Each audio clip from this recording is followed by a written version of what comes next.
Now we skip ahead to the part where he talks about what happened in Beit Sahur, the Christian Palestinian town where he was born and where this Palestinian American citizen now lives.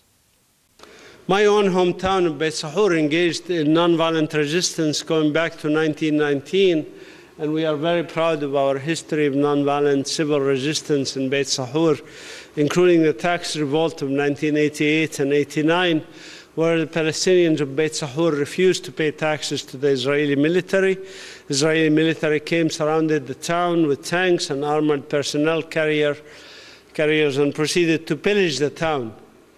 And then took all these products, TVs, VCRs, cars, furniture, etc., and sold them at auction in the Ben Gurion airport near Tel Aviv, getting a few $1 million for them, and they're probably worth 10 times more than the $6 million they gathered from this.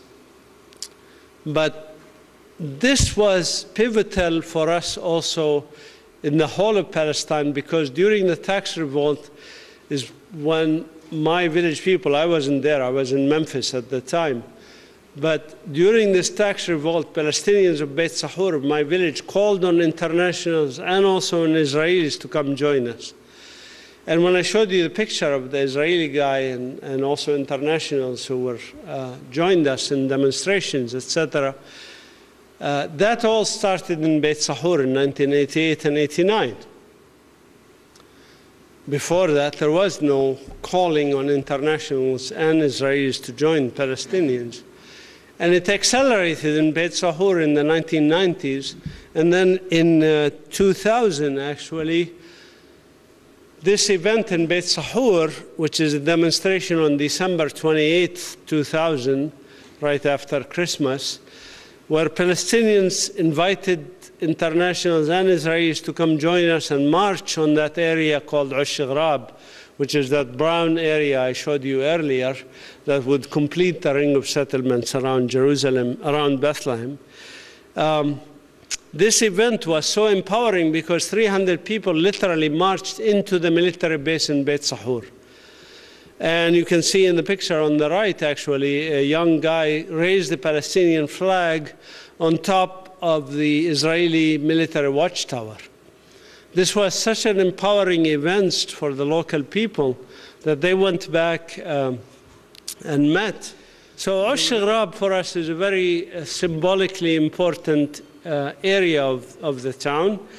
So we continue to try and do activities there like tree planting, which we did 3 weeks ago on the right side, or nature walks and so on, or demonstrations and vigils.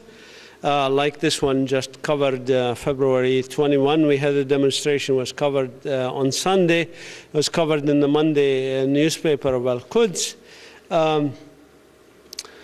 At this event, which I can show you if you're interested, about a 4-minute or 3.5-minute actually video to show you what happened during this event.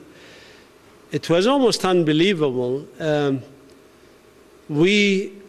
Our plan was to take Palestinians, children, women, elderly, everybody who wants to join us, not even call it a demonstration. Only one showed up, a Lutheran pastor, and he led us in prayer. And as he was praying, the Israeli military barreled in and started tossing concussion grenades and tear gas at the gathered people, including men, women, children, young children. Again, I have the video here. If you're interested, I could show it to you. You want to see it? Yes. Yeah. Okay, let me just finish and then I'll show it at the end, and then we'll take question and answer. And so basically this was Sunday. What is it? Today is Thursday. Not last Sunday, but the Sunday before that, so about 11 days ago. The next Sunday, we were going to pursue other events. And the next Sunday, we did not even want to do a prayer there or anything like that. We wanted to just walk through the area, which had no military, and then go and have some agricultural activities, fixing the lands, picking up trash, making the stone henges, stuff like that, stone hedges, things like that. Dr. Mustafa Barghouti came to join us, and he said, I would like to see the top of the hill. Now, who am I to say to Dr. Mustafa Barghouti, we don't want you to see the top of the hill? I said, let me just take a look. I went up a little bit, and I looked, and there was no military. I said, let's go. So we went to the top of the hill. There was no military at all, but as we reached the top of the hill, about 50, maybe 70 of us reached the top of the hill, and I started to explain to Dr. Mustafa Barghouti and the people around the history of the place. And I couldn't finish even the first sentence as the Israeli military jeeps came barreling up the hill from the other direction, and immediately also disembarked and gave us 1 minute, and then started tossing those concussion grenades and tear gas at us. There were some young kids. This is this past Sunday. There were some young kids, and 2 or 3 of those young kids were so angered by the Israeli reaction that they started to pick up stones to throw at the Israeli soldiers. I immediately tried to stop them. Within like a fraction of a second, I tried to stop them. But it was too late. As soon as the Israeli army saw kids picking up stones, immediately they changed from the concussion grenades and the tear gas canisters to the rubber-coated steel bullets guns and started to shoot at those kids. In one incident, I actually stood between a kid that was throwing the stone and the Israeli soldier who was shooting the rubber-coated steel bullet. In such a way, I was actually endangering my own life in doing those, because those rubber-coated steel bullets can kill you. In fact, they killed many Palestinians using those things. This is the event that basically, of last Sunday, is what made the Israelis want me, basically.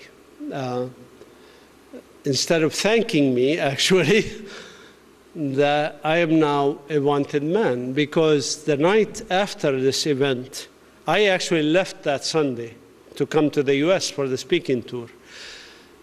I, as a Palestinian, cannot leave through Ben Gurion Airport, all right? I have to go through Jordan. So I left a day earlier than my wife because I have to go through Jordan. My wife was to leave the day after. So my wife was home the night that the Israeli soldiers came looking for me. I had already left. But they came in the middle of the night at 1:30 in the morning. Our neighbors told us that basically they saw the Israeli soldiers spread throughout the neighborhood. One neighbor actually, she told my mother that what happened is she woke up to a noise of some people in the backyard of her house. And she thought they were thieves. So she woke up her son and said, there are thieves in the back of the house. He opened the window, looked outside, and saw that actually Israeli soldiers were stepping through all his garden, ruining his plants and stuff with their boots and stuff like that. So he closed the window, told her, we can't do anything, these are Israeli soldiers. It took them a while to spread through the neighborhood and cover all the entrances and exits of the neighborhoods, cover my house from all directions, basically, in case I would escape, so to speak. And then they proceeded to ring the bell. Polite, ring a bell. And then, my wife was out packing, but my sister and my mother were asleep. They woke up the house, and we want this guy, Mazin Qumsiyeh. Well, he's not here. He left to the US. How could he leave to the US? We saw him in the demonstration on Sunday. Cannot have left to the US already. Well, he's sorry, he left the same day.